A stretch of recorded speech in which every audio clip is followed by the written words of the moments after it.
In this video I'm going to show you how to use the track headers in Garageband for iPad. Each touch instrument in Garageband for iPad has a track that holds the recordings, also known as regions, that you make with the instrument. So in Tracks view, each track has an icon, a name and controls for adjusting the volume, muting, soloing, reordering, renaming and deleting. So to get to Tracks view then from your instrument, you click on the Tracks view button here.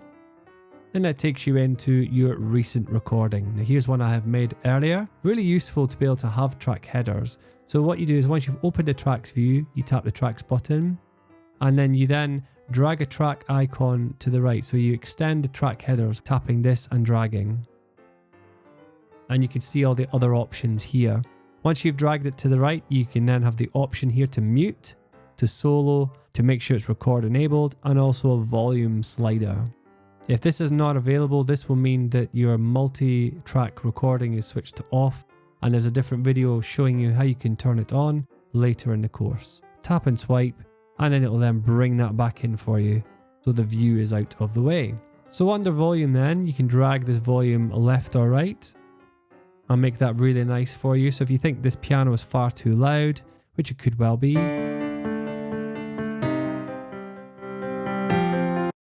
you can then change the volume accordingly. You can actually double tap the volume slider to reset to the neutral position.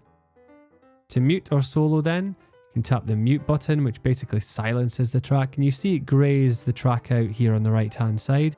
Make sure that if you cannot hear anything, always check then to see if the mute is on. To solo a button, if you've got lots of tracks playing, rather than having to mute them all individually, just go to the track you want to hear and tap the headphones button, solo that track. Unselect it to bring all the tracks back in again, to unmute or unsolo the track. Multiple tracks can be muted or soloed simultaneously too. To reorder a track, say if you have another track you want, and we'll just quickly add one in. Say you want the synth to be on top, all you do is just tap and drag, but make sure you tap the icon of the track you want. It will not allow you to drag it if you use any other part of the track. You can see it's been reordered there, and if you're not happy with that, just drag it back. To add a track then, you'll see there's a plus button down here, as we've already just done. You can just tap that and then select your instrument here, maybe another piano, maybe if you wanted to do a bass part, using not just chords, but you want to do lower down the register. You can then select a lower octave here, and then go back to your main to record, or just stay in the instrument view if you want to use the keyboard from there. To duplicate a track, you tap the header of the track you want to duplicate, normally around the actual instrument is quite good, and then hover over to duplicate and tap it again. You'll see it then also duplicates the track underneath, and it'll have the same features, the same settings, everything will be duplicated below. If you've got a Bluetooth keyboard, you can also replicate this by tapping Command and D, and it will also duplicate that underneath as well. To then undo, you just click revert, and then revert again, and it will delete the last two steps that you have done. Or you can just click Command and Z and it will also undo there for you. To rename a track, tap the header of the track you want to rename, and then tap rename. Instead of calling it Grand Piano, you could just call it whatever you would like. Once you're happy with your renamed track, just press return or enter or tap off it, and then it will absolutely rename that track for you. So useful if you've got performers who you need to know who's playing what.